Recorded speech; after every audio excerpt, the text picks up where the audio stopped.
Hello à tous et bienvenue sur la chaîne de Carlita Crypto pour une nouvelle vidéo. Édition spéciale, aujourd'hui on reçoit Monsieur TK Mining pour parler de nodes et de staking. Mais alors qu'est-ce que nodes? Qu'est-ce que le staking? Un petit rappel tout de même avant sur le proof of work et le proof of stake parce que vous avez besoin de comprendre ça pour comprendre la vidéo qui va suivre.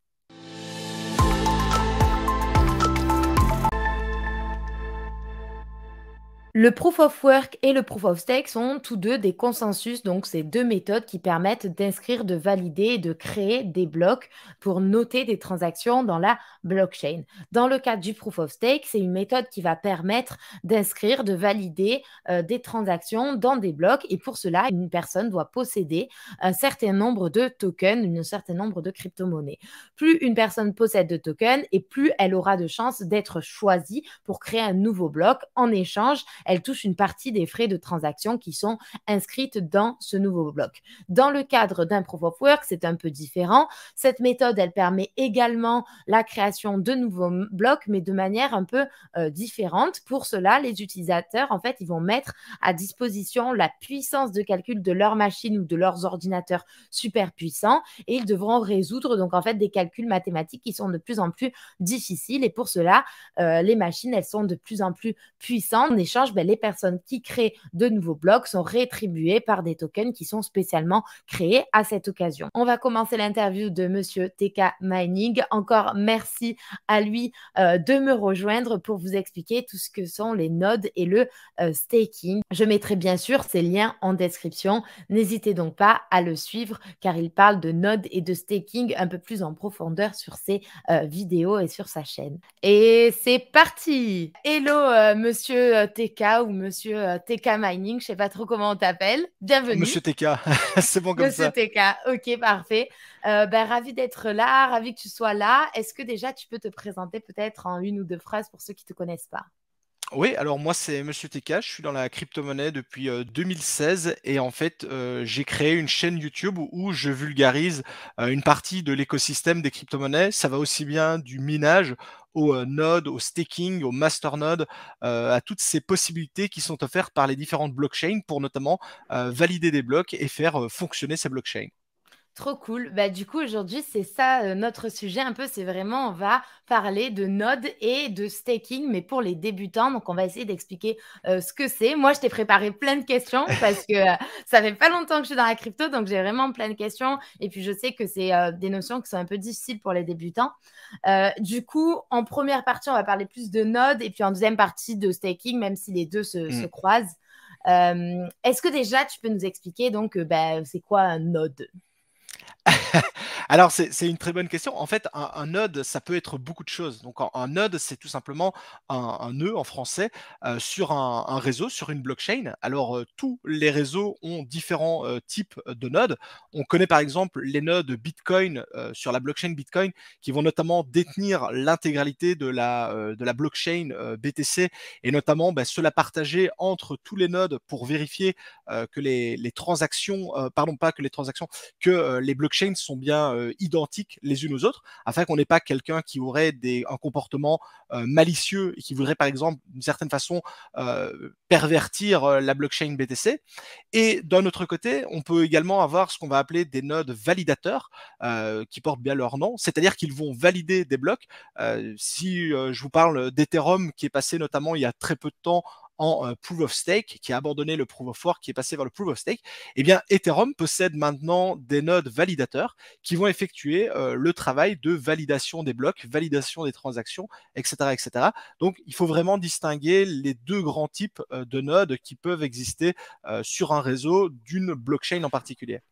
Ok, donc du coup, si je reprends donc le rôle d'un node, il va différencier il va être différent en fonction des catégories auxquelles il appartient. Exactement. Et, Exactement, tu as vraiment différents types de nodes en fonction de différentes activités qu'ils peuvent réaliser. ok, et tu peux nous citer genre des catégories, enfin tu les classes comment par catégorie en fonction d'un consensus comme on en a parlé avant, proof of work, proof of stake, ou tu les classes en fonction de ce qu'ils font, enfin comment ça marche? Alors, en gros, hein, si tu veux, donc Pour faire simple, il faut imaginer, donc on a parlé des deux consensus au départ. Donc on a proof of work d'un côté, donc la preuve de travail avec le minage, le travail des mineurs de crypto-monnaies, et on a le proof of stake de l'autre côté, où il n'est plus du tout question de minage, d'avoir des machines de minage, mais plutôt le fait d'avoir justement des nodes qui vont réaliser au final les mêmes opérations que les mineurs. Et alors, en fait, le proof of stake, c'est en fait une grande famille qui regroupe plein de sous-catégories. Généralement, quand on vous parle de proof of stake, le proof of stake qui revient le plus souvent, c'est le fameux DPoS, donc Delegate Proof of Stake. C'est par exemple le cas sur Solana, sur Atom, sur Avalanche, sur Tezos, etc. etc. Ce sont donc des réseaux où on va avoir des nodes validateurs, qui vont être des nodes qui vont, en fonction des projets, être détenus par une partie de l'équipe, vont être accessibles à n'importe qui, etc., etc. Et vous, en tant que simple utilisateur, vous allez pouvoir déléguer, c'est pour ça qu'on parle de Delegate Proof of Stake, vous allez pouvoir déléguer des fonds à un node en particulier, à celui que vous allez sélectionner. Vous allez pouvoir déléguer des fonds à ce node. Mais donc là, on a vraiment déjà deux catégories. On a d'un côté le node validateur qui va appartenir à une personne, à une entité qui va s'occuper vraiment de valider les transactions. Et on va avoir les personnes qui vont pouvoir déléguer des fonds à ce node. Puis on a donc encore une fois dans cette grande famille du proof of stake, vous pouvez avoir par exemple le proof of history, donc le fait de détenir des fonds suffisamment longtemps.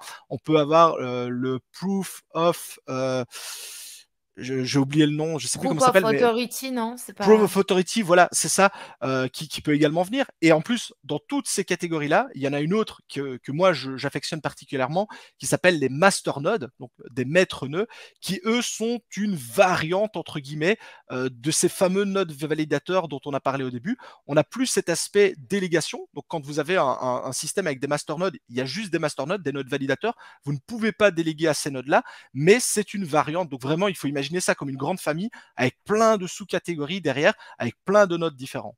Ok. Et est-ce que tu peux rappeler, donc, c'est parce qu'il y a plusieurs éléments et je comprends que pour un débutant, c'est un peu compliqué Mm. enfin, voilà, à comprendre vraiment. Parce qu'il se dit, bon, ben, il y a la blockchain, en fait, Ouais. qui est tout simplement une technologie. Il y a les mineurs, il y a les consensus et il y a les nodes. Et Oui. tout ça, ça s'entrecroise, c'est ça? Enfin, toi, tu le vois comment? Alors, c'est vrai que c'est relativement complexe et quand on essaye de vulgariser ça, en fait, ça fait appel à plein de concepts différents qu'il faut idéalement au préalable connaître pour bien comprendre comment ça fonctionne. Mais donc, pour faire très simple, si je devais essayer de résumer au mieux cela, la blockchain, on peut voir ça comme un énorme livre de compte ouvert où on va inscrire dans les blocs l'intégralité des opérations qui vont avoir lieu sur cette blockchain. Et pour que ces blocs soient assemblés et forment une chaîne, blockchain, une chaîne de blocs, il faut qu'on ait une entité qui s'occupe justement de vérifier les transactions, de vérifier que les blocs sont correctement écrits, de vérifier que tout se déroule convenablement. Et donc, pour assembler ces blocs, il nous faut des personnes, entre guillemets, de confiance pour réaliser ce travail. Je rappelle qu'au niveau des blockchains, on n'a pas une entité centrale comme par exemple la banque européenne qui va s'occuper justement de centraliser tout ça. C'est un réseau qui est totalement décentralisé. Et donc, ce sont des personnes qui vont être rémunérées pour cette opération. Alors, cette opération, dans le proof of work, elle est réalisée par les mineurs. Donc, c'est les mineurs qui vont, à l'aide de machines, réaliser une sorte de calcul extrêmement compliqué. Et lorsqu'ils trouvent la solution à cette équation, ils vont avoir le droit donc de valider le bloc, valider les transactions, l'ajouter à la blockchain. Et pour avoir réalisé cette opération, ils vont être rémunérés en crypto-monnaie, la crypto-monnaie qu'ils sont en train de miner. Typiquement, si vous minez du Bitcoin, vous êtes payé en Bitcoin. Si vous minez, je ne sais pas moi, du FIRO, par exemple, notre crypto-monnaie, vous êtes payé en FIRO. Et en fait, ce travail qui est réalisé, on l'a donc sur le Proof of Work avec les mineurs, et on a également la même opération, donc toujours vérification des transactions, vérification des blocs, assemblage des blocs les uns aux autres, en Proof of Stake qui va être réalisé donc par ces fameux nodes validateurs. Et donc là, il n'est plus du tout question d'avoir une machine qui va réaliser un calcul compliqué, etc., etc.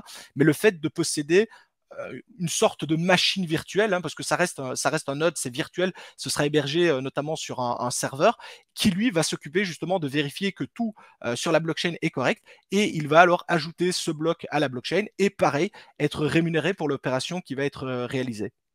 Du coup, est-ce que ça existe un node Bitcoin et un node Ether? Et c'est quoi la différence entre les deux si les deux existent?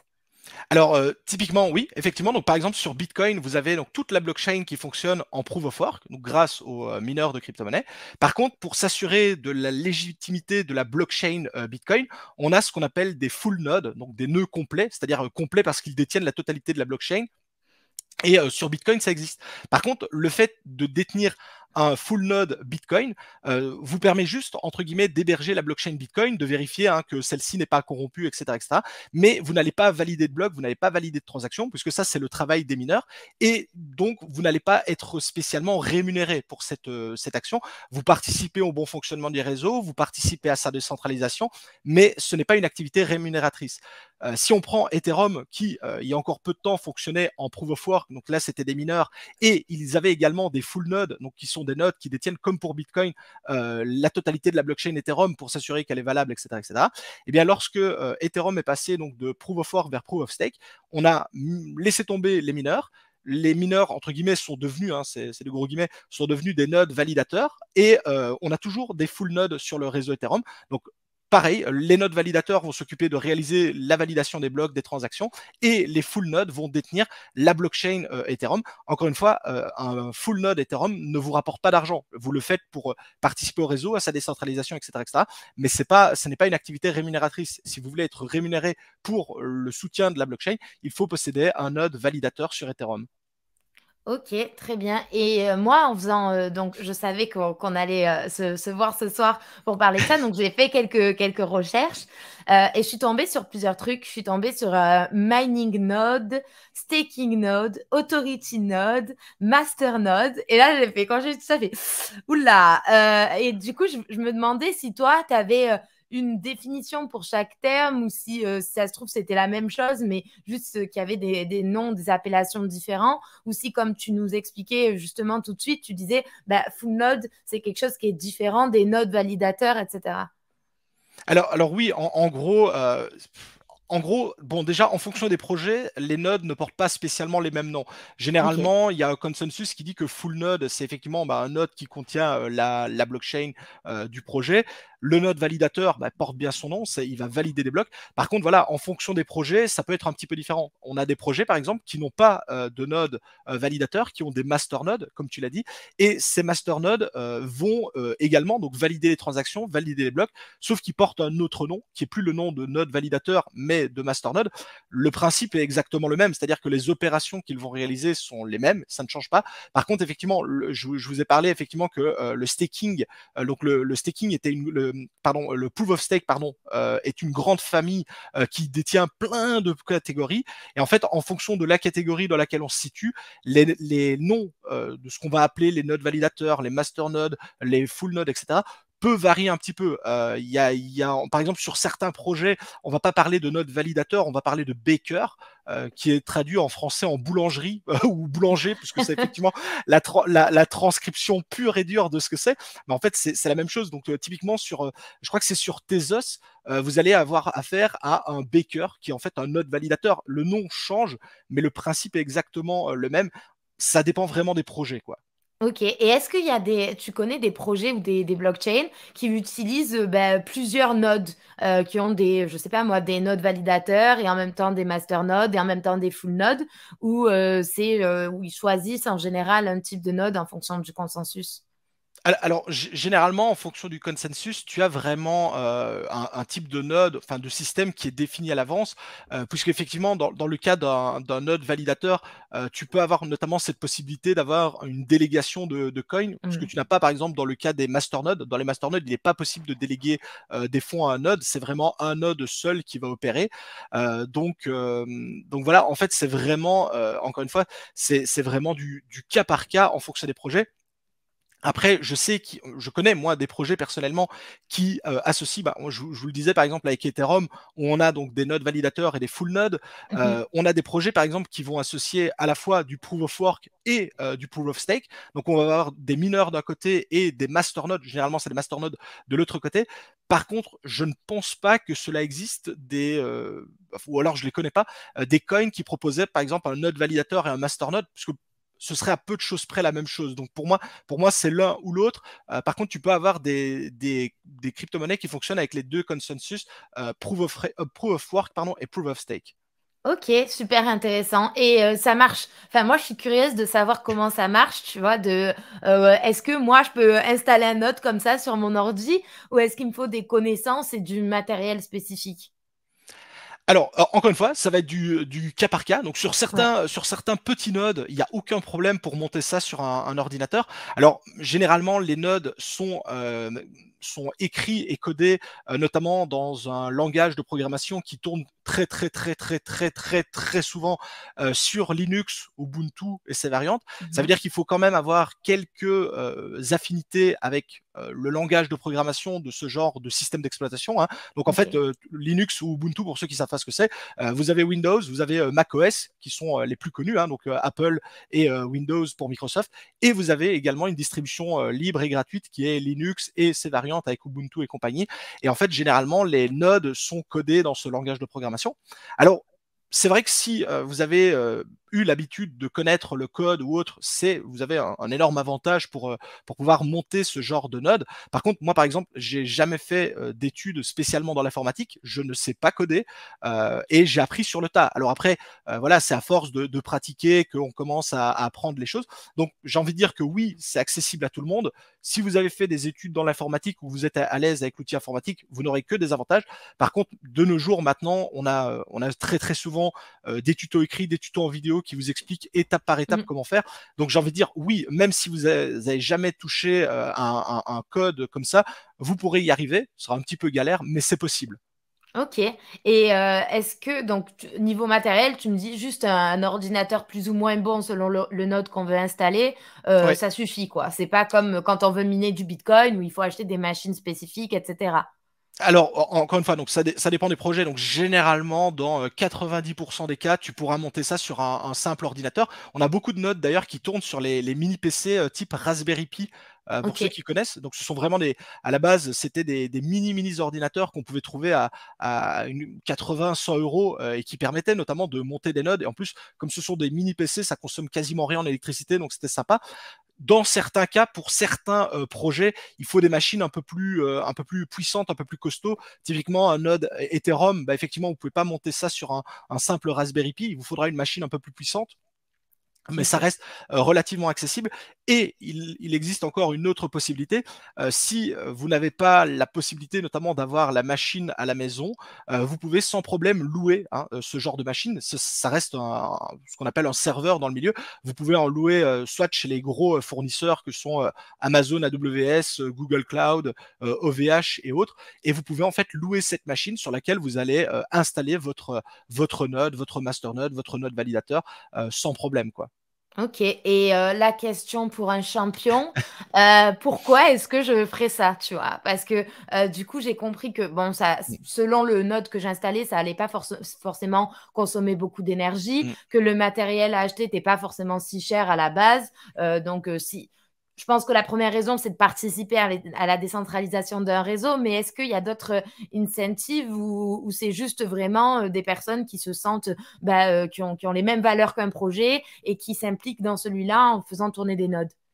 Alors, ben, c'est exactement ça. Donc, enfin, si tu pars sur un full node qui ne rapporte pas d'argent, ben là, tu le fais vraiment pour soutenir le réseau, le projet, parce Ok. que tu y crois personnellement. Et voilà, donc là vraiment, tu le fais sur base volontaire. Par contre, effectivement, si tu pars sur un node validateur, un master node ou autre, qui lui va te rémunérer en crypto-monnaie, bien entendu, pour le service rendu, là, ça peut être très intéressant en fonction des nodes que tu vas sélectionner. Tu peux avoir des retours sur investissement qui peuvent être très intéressants. Et donc, en plus, comme on le disait, comme la consommation électrique de ce genre de node est généralement très faible, ben, ça permet d'avoir en fonction des projets, encore une fois, hein, ça dépend, Hmm. ça permet d'avoir de bonnes rentabilités sur ce type de placement. Mais alors oui, et là, là à ce moment-là, quand tu es en node validateur, tu participes à la fois au bon fonctionnement de la blockchain, donc tu soutiens le réseau d'un côté, et en plus, tu gagnes de l'argent en faisant ça. Donc là, tu aides le réseau et en plus, tu es rémunéré pour le faire. Ok, très bien. Et du coup, pour les personnes qui pensent qu'elles doivent tout faire à la main et qu'elles vont rester devant leur ordinateur en train de regarder si tout va bien, on est d'accord que c'est faux, ce n'est pas comme ça que ça marche et que bah, elles peuvent brancher tout simplement, comme tu as dit, un Raspberry Pi ou alors direct un ordinateur et bah, installer le truc et puis le faire tourner tout seul. Exact. Donc ça en fait, c'est ça qui est génial. Donc en fait, tu as plein de possibilités. Tu as la possibilité numéro un, c'est la entre guillemets «la meilleure», c'est, je fais tout moi-même. Donc c'est-à-dire que Mhm. j'achète la machine, je la monte, je la configure et cetera et cetera. Ok, Ça demande un peu de connaissances, mais voilà, ça c'est la solution numéro un. C'est vraiment la solution, j'ai envie de dire, la mieux. Bah, c'est la meilleure ok, solution, mais qui a quand même quelques côtés un peu embêtants. Voilà, si on n'est pas à l'aise avec l'outil informatique et autres, ça peut poser problème. La deuxième possibilité, c'est de passer par un prestataire de service. Alors, le prestataire de service, on peut avoir différents niveaux. On peut avoir, par exemple, des prestataires de service qui vont te fournir des machines, entre guillemets, clés en main sur laquelle le node est déjà installé. Donc, c'est vraiment, tu le branches chez toi, tu renseignes ton adresse de wallet, quelques informations et la machine, bah, une fois qu'elle est branchée, elle fonctionne directement et tu vas directement participer au réseau. Ça, c'est une façon de faire. Tu peux avoir des prestataires de services qui vont monter pour toi le node. Donc là, c'est sur une machine virtuelle, donc sur un mhm, VPS, dans un data center, hein, comme on disait, Amazon AWS, Google Cloud ou autre. Et donc là, tu vas payer la prestation de service et en contrepartie, bah, toi, tu vas récupérer une partie des fonds qui vont être générés. Et puis, je dirais que la dernière partie, c'est toujours le prestataire de service où lui s'occupe absolument de tout. Donc, il s'occupe de la mise en place du réseau, du système. Il va s'occuper des mises à jour, de s'assurer que tout fonctionne bien, etc., etc. Et là, encore une fois, là, tu le payes pour la prestation. Donc, tu as vraiment différentes catégories de je fais tout moi-même à je ne fais absolument rien et j'apporte juste les fonds. Et puis, entre les ok. deux, bah, tu as plein de possibilités, entre guillemets, qui sont découpées pour te permettre de participer à ce genre de choses. Ok, trop intéressant. Et la partie 2 de la vidéo, enfin, c'est le staking. Et en fait, je pense que ça a aussi un rapport avec ce qu'on est en train de dire et avec ces nodes-là. Est-ce que Oui. tu peux expliquer déjà pour les gens qui ne savent pas qu'est-ce que le staking? Et ensuite, bah, c'est quoi le rapport entre tout ce qu'on est en train de dire sur les nodes et le staking? Alors oui, en fait, généralement, les gens, quand ils font du staking, ils ont pas d'idée de ce qui se passe derrière. Ils savent juste qu'ils vont Ouais, bloquer des coins, hein, ça peut être sur une plateforme comme Binance ou autre. Ils savent juste, je bloque des coins, on me donne un rendement, et puis voilà, je ferme les yeux et il se passe quelque chose. Sauf c'est qu'en ça. réalité, ça va plus loin que ça. C'est-à-dire que lorsque vous faites du staking, vous participez indirectement, sans le savoir, mais vous allez participer à un réseau en fonction de la crypto-monnaie que vous allez mettre en staking. Et donc, vous allez notamment déléguer vos fonds. Hein, par exemple, quand vous passez par Binance en staking, en fait, vous allez déléguer vos fonds à Binance, qui lui va les placer dans ses propres nodes, puisque forcément, dans le cas de Binance, il possède ses propres nodes et il vous reverse une partie des gains générés par ces nodes sous forme, voilà, cet APR, cet APY en fonction de ce que vous mettez. Donc, c'est vrai que pour l'utilisateur, ça semble un peu être une boîte obscure où on dépose des fonds et en contrepartie, on vous reverse 5, 10, 15, 20% en fonction des choses. Sauf que derrière, bah, en fait, vous participez indirectement à la blockchain, au réseau. Vous allez fournir des liquidités, notamment soit pour des nodes qui sont déjà en place, soit pour monter des nodes qui ne sont peut-être pas encore en place.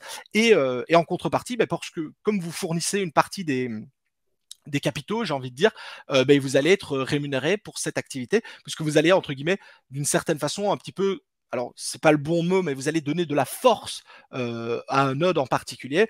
Si vous déléguez sur Binance, par exemple, vous donnez de la force au node de Binance.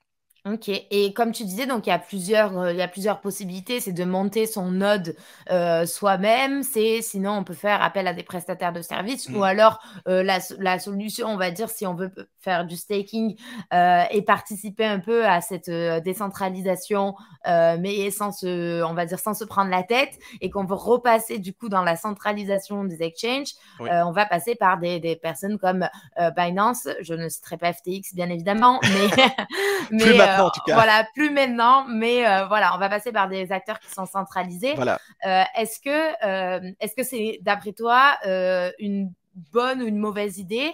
Est-ce que tu en connais d'autres à part Binance, bon, ce qui est le plus gros en France, enfin qu'on connaît en tout cas. Mm. Est-ce que tu en as d'autres à citer qui sont peut-être spécialisés sur ça ou alors c'est tout le monde pareil, il faut faire attention parce que c'est centralisé, etc. Bah, encore une fois, ça va dépendre des projets sur lesquels tu veux te lancer, mais il faut savoir que des nodes validateurs, généralement, il y en a des centaines, voire des milliers. Donc en fait, c'est un petit peu à chaque personne de décider à qui il veut donner, entre guillemets, de la force en déléguant une partie de ses coins. Donc effectivement, là, tu le disais très bien, pour les personnes qui font du staking sur Binance, c'est vrai que ça fonctionne bien, hein, c'est très Mm. simple, en quelques clics, ça peut être fait. Par contre, effectivement, ça revient encore une fois à remettre des fonds dans les mains d'une entité centralisée. Il faut savoir que généralement, la plupart des projets, hein, donc on a parlé de, enfin moi j'en cite plusieurs, mais il y a Atom, Avax, Tezos, Solana. enfin, il y en a plein, tous les projets comme ça qui permettent de faire du staking. Généralement, quand vous détenez vos fonds sur le portefeuille du projet, hein, en fonction des différents projets, vous avez à chaque fois les portefeuilles officiels. Généralement, vous avez toujours moyen, via ces portefeuilles, d'entrer directement en contact avec les nodes validateurs et de déléguer directement à ces nodes. Ce qui fait qu'à ce moment-là, les coins n'ont pas besoin de quitter votre portefeuille. Donc, vous gardez bien la main sur vos fonds et vous allez déléguer vous-même aux nodes validateurs que vous avez sélectionnés. Alors après, de là-bas, vous pouvez même toujours déléguer à Binance si ça vous intéresse. Donc là, vous restez maître de vos coins, mais vous allez quand même les déléguer aux nodes de Binance. Et alors, généralement, tu sais, tu peux les classer par quel est le node le plus important, qui a le plus, etc. Et c'est pour ça qu'on conseille toujours, comme on veut favoriser la décentralisation, la participation de plus petits acteurs et autres, bah, le but, c'est pas de prendre les 3-4 premiers qui sont déjà en train de largement se mettre bien parce qu'ils ont souvent le maximum de personnes, mais plutôt d'aller chercher les plus petits nodes en bas pour justement donner de la force et permettre au réseau de continuer à s'agrandir et s'accroître sans avoir un monopole de quelques nodes validateurs qui auraient la plupart des fonds délégués, quoi. Mais c'est pas risqué ça d'aller chercher des petits. Enfin, est-ce que les petits nodes sont plus à risque que les gros nodes, tu vois? Parce que moi, en tant qu'utilisatrice, on va dire lambda, qui connaît pas forcément encore, qui est pas experte du sujet, j'aurais plus tendance à déléguer à des gros nodes parce que je me dis, bon, ben voilà, quand je vois un node qui s'appelle Binance ou Ledger ou des choses comme ça, ben je me dis, voilà, ça. C'est un peu plus safe pour moi que d'aller sur un node qui s'appelle une suite de chiffres et de lettres que je ne comprends absolument pas, tu vois. Donc, est-ce que c'est juste dans mon cerveau ou voilà, je pense que je prends les plus gros, je sais pas, par habitude ou voilà, comment on dit, un biais, Ouais. cognitif ou alors est-ce que il y a plus de risques pour les petits que les gros? Alors, il y a pas de risque à proprement parler, puisqu'en fait, quand tu délègues tes coins, en fait, ils quittent jamais réellement ton portefeuille. Ils sont toujours dans ton Mhm. portefeuille. En fait, tu envoies juste une preuve que tu délègues bien à ce node. Donc, la seule chose qui peut arriver si tu délègues, par exemple, à un plus petit node, ce serait par exemple que, comme il est beaucoup plus petit, il va potentiellement valider moins de transactions, moins de blocs, Mhm. et donc potentiellement, tu pourrais gagner moins d'argent. Mais tu n'as pas un risque de vol, d'arnaque, de scam. Donc, la seule chose, c'est que tu pourrais potentiellement gagner moins, et encore, c'est pas toujours le cas, parce que des fois, dans le cas de certains projets, on a une file d'attente et les nodes valident chacun leur tour. Ça veut dire que le node de Binance, même s'il est devant tout le monde, bah, il va valider autant de fois que le dernier des plus petits nodes. La seule chose, c'est que comme il aura un pouvoir décisionnaire plus important, puisqu'on lui donne un maximum de fonds, bah, il aura plus son mot à dire dans l'histoire, on va dire, mais il gagnera pas plus. Donc il n'y a pas de risque de vol, de hack ou autre. Dans le pire des cas, dans la pire situation qui pourrait arriver, c'est que tu délègues à un node et que le node, par exemple, il est hors ligne. Et donc, si le node il est hors ligne, forcément, s'il n'est pas connecté, bah, il ne peut pas valider les transactions, c'est logique. Donc, la seule chose qui pourrait arriver à la limite, c'est d'être soit moins payé, soit dans le pire des cas, ne pas être payé du tout. Puisque imaginons que le node Et est tout le temps hors ligne.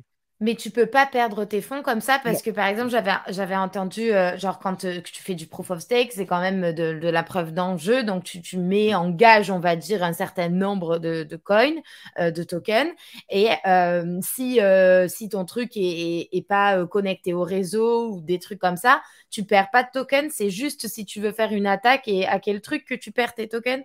Alors là, tu parles d'un autre principe, tu parles du sharding qui a lieu sur Ethereum. Donc, c'est Ok, quelque chose qui a lieu sur absolument pas tous les nodes. Il y a ok, très peu de coins qui proposent ça. Et effectivement, en fait, sur Ethereum, mais alors là, dans le cas d'Ethereum, il faut de toute façon avoir son propre node. Tu peux pas, il n'y a pas de délégation dans les nodes Ethereum. Donc, ça veut dire que tu possèdes toi-même le node. Et ok. effectivement, sur Ethereum, si ton node n'est pas suffisamment de temps en ligne, si tu es trop souvent hors ligne, à cause de problèmes techniques, tu as effectivement une pénalité qui va s'appliquer et donc tu peux perdre des fonds. Par contre, dans 99% des cas, sur les autres projets, quand ton node est hors ligne, il va simplement pas valider de transaction, donc tu Ok. vas pas gagner d'argent, mais ça s'arrête là. J'ai plusieurs nodes, j'ai des master nodes qui tournent, et la seule chose qui peut m'arriver, c'est que mes nodes soient hors ligne et donc je ne gagne pas d'argent. Mais il n'y a pas possibilité de vol puisque les coins restent toujours dans ton portefeuille. Enfin, comme toujours, la seule chose, c'est effectivement si tu donnes ta seed phrase et tes clés privées à tout le monde, effectivement, bon là, c'est autre chose. Maintenant, on part du principe que tu as une bonne gestion de ton portefeuille crypto-monnaie. Il n'y a pas de possibilité de vol, il n'y a pas de possibilité de perte, hormis dans quelques rares cas comme Ethereum avec ses nodes, mais pour tous les autres, tu ne perdras rien. Ok, et admettons que j'ai 32 Ethers là, Ah, et que je veux, imaginons. imaginons, ouais. Le bear market. Bref, imaginons que j'ai 32 Ethers et que je veux constituer, enfin créer mon node Mhm. pour staker ces 32 Ethers, parce que je sais que c'est 32 pour un node, il me semble en tout cas. Ouais, c'est ça. Euh, Comment je fais? Ça marche pareil que ce qu'on a dit tout à l'heure. Je télécharge, j'installe un truc, une machine, et après je fais tourner le truc. Je vais mettre 32 Ethers en jeu et voilà, ça tourne quoi. En très gros résumé, c'est ça. Et puis, c'est Ok. des heures de prise de tête avec le code. Mais non, en gros, tu as résumé la chose. Donc, effectivement, dans le cas de Ethereum, avec les fameux 32 Ethers que tu as cités, là, on n'est plus en delegated proof of stake. On est vraiment en node validateur pur, donc une forme de staking, où tu vas donc, la première possibilité, c'est ce que tu as dit. Donc, c'est, tu as les 32 Ethers, tu montes le node toi-même, tu fais toutes les opérations, tu as ton serveur à la maison, etc., etc. Tu te prends la tête pour le configurer, mais bon, tu y arrives. Et effectivement, là, tu as ton node qui fonctionne et tu participes au réseau. Ça, c'est le premier cas de figure. Le deuxième cas de figure, c'est ce que je te disais. Donc, tu passes par un prestataire qui te vend un boîtier. Donc, au final, c'est l'ordinateur que tu peux acheter toi-même et tout faire toi-même. Il te vend le boîtier préinstallé, préconfiguré. Donc, tu branches ça, tu renseignes quelques infos, notamment l'adresse où tu as les 32 Ethers pour prouver que tu as bien les 32 Ethers. Le truc se synchronise et ça fait tout seul. Et donc là, tu gagnes toute la partie chiante, configuration, installation, Ouais. etc., etc. Et puis, tu as les autres prestataires, donc c'est ce qu'on expliquait. Tu peux passer par un prestataire de service qui va te monter le node à distance, hein, donc sur un Mhm. serveur distant, et qui va te donner toutes les informations nécessaires pour que tu puisses t'y connecter. Et donc là, il faut les rémunérer pour ça. Et la dernière solution, entre guillemets, c'est le prestataire qui s'occupe de tout. Là, par contre, l'inconvénient, c'est que tu dois lui envoyer les 32 Ethers, puisque là, tu n'es plus Ouais. maître des coins, c'est lui, tu lui envoies les coins. Par contre, lui, il s'occupe vraiment donc, voilà, de monter le node, de la configuration, la maintenance, etc., etc. Il s'assure aussi que ton node soit pas hors ligne pour ne pas avoir de pénalité. Par contre, voilà, dans ce cas-là, effectivement, tu as la problématique que là, tu dois envoyer tes fonds à un prestataire de service. Et donc là, tu dois de nouveau avoir, entre guillemets, une confiance aveugle dans le Mm. prestataire. Ok, et est-ce qu'il y a des frais? Alors, je suppose qu'il y a des frais parce que tu envoies du coup tes cryptos à un prestataire, comme tu disais dans ce cas-là. Là, du coup, c'est peut-être des petits frais que tu payes au tout début pour justement staker tes cryptos. Mais donc, dans ce cas-là, tu auras des frais pour envoyer tes Ethereum de ton portefeuille au portefeuille du Ok. prestataire. Et puis, généralement, il faut payer le prestataire, puisque lui, il va devoir louer une machine, payer un gars qui va s'occuper du montage, de l'installation, de la surveillance. Donc, à un moment donné, tout travail mérite salaire. C'est Bien normal sûr. aussi, à un moment donné, de payer. Et donc, tu vas devoir payer une somme, je sais pas, X euros tous les mois pour la maintenance de ta machine en ligne. Au final, c'est ce que, d'un autre côté, si tu avais la machine chez toi, tu payerais X euros en plus tous les mois d'électricité, puisque bon, tu auras un serveur, ça consomme pas grand-chose, mais tu devrais le faire tourner. Et pour le prestataire qui te loue la machine, tu sais, qui te réalise l'opération à distance, mais pareil, la machine, il faut bien la louer, il faut bien la payer, et le gars va pas la payer de sa poche. Ouais, Donc à un bien moment donné, il sûr. faudra payer de nouveau le prestataire dans ce genre de cas-là. Ok. Et j'ai une question qu'on me pose souvent. Bon, je pense que je connais déjà la réponse, mais je vais quand même te la poser parce que c'est une question que beaucoup de débutants se posent. C'est est-ce qu'il est possible de staker du Bitcoin? Non. Non, Voilà. puisque en fait, en plus, il y a beaucoup de plateformes qui font un abus de langage sur le mot staking, hein, parce que maintenant, on peut faire du staking sur tout et n'importe quoi, sauf que bon, c'est pas réellement la même chose. Enfin, moi, je le dis souvent, il faut distinguer le staking d'une part et ce qu'on appelle le earning ou le lending d'un autre, donc qui sont les intérêts sur les crypto-monnaies. Bitcoin, il ne fonctionne que en proof of work, c'est-à-dire que la seule façon d'obtenir entre guillemets du Bitcoin, c'est via le travail des mineurs. Donc, quand on vous propose du staking sur le Bitcoin, c'est pas du tout ça, puisque la blockchain Bitcoin ne fonctionne pas en staking. Généralement, c'est des placements qui sont faits avec vos BTC que vous allez déléguer, mais en aucun cas, vous n'allez faire réellement du staking, puisque c'est du proof of work. Ok, et d'ailleurs, il y a certaines. Alors, quand tu montes un node, je ne sais pas puisque je ne l'ai jamais fait encore, mais je testerai, franchement, c'est très curieuse de tester. Par contre, quand tu vois, tu vas déléguer à certains acteurs centralisés, Mm. très souvent, ils te proposent des périodes de staking. Ils te disent, bah voilà, tant de temps, par contre, c'est bloqué.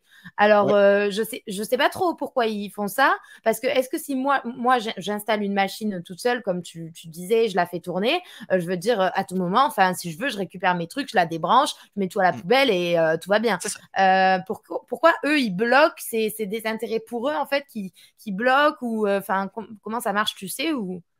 Oui, encore une fois, il y a plusieurs cas de figure possibles. Effectivement, il y a des projets où tu as pas de période de unstaking. Ça veut dire que Mhm. tu montes la machine, 1 heure après, tu te dis j'ai fait une connerie, j'aurais jamais dû faire ça. Tu démontes la machine, tu récupères les fonds, ça s'arrête là. Il n'y a pas de période de unstaking et autres. C'est le cas généralement dans les projets qui fonctionnent à Masternode. Il n'y a pas de délai. Ensuite, effectivement, dans le cas où on a des prestataires de services qui vont avoir justement des personnes qui vont rentrer, des personnes qui vont sortir, pour éviter justement d'avoir des gens qui tous les jours décident je rentre à 8 heures du matin, à 9 heures je me retire, à 10 heures je rentre, à 11 heures je me retire, tu vois. Pour éviter ce genre de choses, sur certains projets, on a effectivement des périodes de lock avec des timers pour éviter justement qu'on ait des gens qui s'amusent à rentrer, sortir, rentrer, sortir. Parce qu'effectivement, d'un autre côté, la personne qui, elle, fait fonctionner son node, elle doit justement gérer le fait d'avoir plus de fonds délégués ou autres, puisque plus de fonds délégués veut dire, plus de force sur le réseau, un pouvoir décisionnaire plus important. Donc, afin d'éviter d'avoir non-stop des pics, on se retrouve effectivement avec des périodes de unstaking. Et la dernière possibilité, c'est effectivement même dans les codes sources de certaines crypto-monnaies où on a inscrit volontairement que à partir du moment où on déléguait au projet, on avait une période de 7, 14, 21 jours de unstaking. Et ça, c'est vraiment parce que le projet l'a demandé. Donc on a vraiment, encore Ok. une fois, plein de cas de figure. Typiquement, comme tu le disais, le node Ethereum, t'en as plus envie, tu démontes, tu récupères les 32 Ethers, ça s'arrête là, il n'y a pas de période de unstaking. Ok, donc en fait, c'est soit les projets qui décident directement pour avoir la maîtrise sur le nombre de tokens Mm. stakés, soit les plateformes d'exchange parce qu'elles se disent que bah, elles veulent pas rater, enfin elles veulent pas que les gens rentrent, sortent, etc. Et du coup, c'est elles-mêmes qui définissent, même si le projet l'a pas dit, parce que je crois que tu peux même Mm. staker de l'ETH sur des plateformes centralisées avec un lock, mais non. Donc Ouais. là, c'est pour le coup, c'est les plateformes qui ont décidé que là, ce serait lock. Exact. Et puis, il faut imaginer que des fois, enfin, ça dépend bien entendu des plateformes, mais imaginons, prenons un cas simple. Donc, imaginons, on est une petite plateforme. Moi, j'ai 4 Ethers, tu as 4 Ethers, et on a 2 autres personnes qui ont 4 Ethers. Si on arrive à réunir, justement, grâce à nos différentes personnes, si on arrive à réunir 32 Ethers, on peut se dire, super, on va monter le node tous ensemble, et comme ça, on va pouvoir commencer à générer des intérêts sur nos Ethereum. Mais si tous les 2 jours, on en a un de nous qui dit, oh non, moi j'en ai marre, je veux me barrer, et puis l'autre dit, je veux me barrer, et puis c'est l'autre, une fois qu'on n'a plus les 32 Ethers, le node, il ne fonctionne plus. Donc pour justement éviter d'avoir des personnes qui rentrent, qui sortent sans interruption, à un moment donné, on se met tous autour d'une table et on se dit, OK, on est tous d'accord qu'on va bloquer. Bon, Ethereum, il y a de toute façon pas de période de unlock pour le moment, mais il faut imaginer que le concept, on pourrait se dire, voilà, à un moment donné, on se dit, pendant un an, on ne va pas toucher à nos Ethereum qu'on va mettre dans notre node, et voilà, on laisse tourner pendant un an, et on pourrait imaginer ça comme une période de unstaking de 1 année pour au moins avoir un an, le temps que le node tourne pendant toute une année complète. Ok. Est-ce que pour finir, parce que ça fait déjà 35 minutes qu'on parle, mais c'est super intéressant, j'ai une dernière question pour toi. Moi, j'aimerais bien apprendre aussi à faire ça parce que je trouve que au plus on fait de petites choses comme ça, au plus on apprend. Est-ce que tu aurais un projet peut-être à me conseiller où je peux installer ça sur une machine pas trop chère, quelque chose où je peux regarder quoi pour faire moi-même? Oui, j'en ai même plusieurs. Enfin, moi, il y a un projet que j'affectionne particulièrement qui s'appelle le projet Flux, qui Ok. permet notamment de monter. Donc là, c'est des masternodes, c'est exactement le même principe. Et alors, tu as effectivement le masternode à l'heure actuelle ne coûte que 400 $. Donc il faut avoir, dans le cas du Flux, hein, donc on parlait des Ethereum, il faut 32 Ethers. Dans le cas du Mhm. Flux, il faut au minimum 1000 Flux. Hein, donc le Ok. Flux, c'est plus ou moins à 40 centimes. Hein, donc 1000 fois 40, ça te fait 400 $ plus ou moins. Et lorsque tu as ces flux, tu peux effectivement monter un petit masternode sur un Raspberry Pi. Donc ça demande pas de puissance, pas énormément ça consomme rien en électricité. Et tu as la possibilité de monter le node directement sur le Raspberry Pi. Et si même tu n'as pas de Raspberry Pi, moi c'est mon cas par exemple, j'ai pas de Raspberry Pi à la maison, je monte directement sur des machines virtuelles. Donc je loue des machines virtuelles Mhm. dans des data centers pour héberger mes nodes. Et notamment en ce qui concerne Flux, par exemple, bah, j'ai réalisé un tuto qui explique justement de A à Z comment monter son node. Pour les personnes justement qui n'y connaissent absolument rien, vous n'avez jamais fait de code ni rien, bah, ça tombe bien parce que j'ai un tuto par exemple qui t'explique de façon très simple avec vraiment du copier-coller. Tu sais, fais ça maintenant, Ouais. là tu cliques sur OK, là tu valides, là tu recopies Ok. ça, et c'est très très simple. Et au final, en quelques en quelques heures, bon, parce que généralement au début, quand on n'est pas à l'aise, ça va prendre un peu de temps. Tu as la possibilité d'avoir ton premier node fonctionnel. Et puis par la suite, bah, tu pourras monter d'autres nodes sur d'autres réseaux, etc., etc. Ok, trop cool. Ben, en tout cas, merci. Je mettrai cette vidéo dont tu parles en description, puisque moi, même moi, je pense que je vais la suivre. Donc comme ça, si ceux qui nous écoutent sont intéressés aussi, ben voilà, n'hésitez pas à aller regarder. N'hésitez pas à suivre ben, Monsieur TK sur tous les réseaux, hein. Je pense que tu es sur YouTube, Twitter, Insta Les aussi. principaux, Insta, TikTok, même maintenant, Facebook, Ah! LinkedIn, je suis partout. Voilà, il est partout, donc n'hésitez pas à le suivre. Je vous mettrai aussi bah, ses réseaux en description. Et puis, merci d'être venu.